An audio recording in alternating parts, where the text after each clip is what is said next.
يا أيها الذين آمنوا كتب عليكم الصيام كما كتب على الذين من قبلكم لعلكم تتقون أياما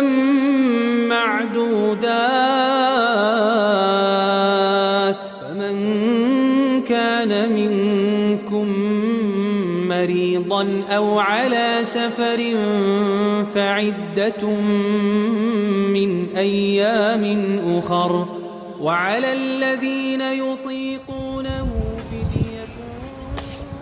السلام عليكم ورحمة الله.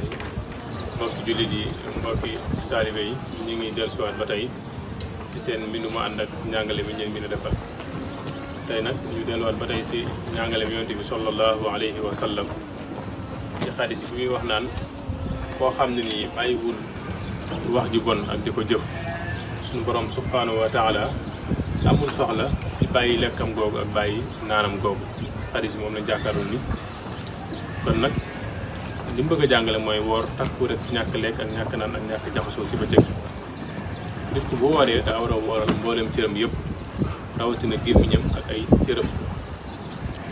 gémmiñam gi mën a fexe ba bu mu si wax ju bon masalan mu si fen wala mu si jëw wala mu si rambaaje wala mu si saaga wala wax yu ñaaw rawatina jamono yu nekk nga xam ne fi mu ne nii si internet bi da ngay dégg ay nit yoo xam ne dañ si waxante lu bon.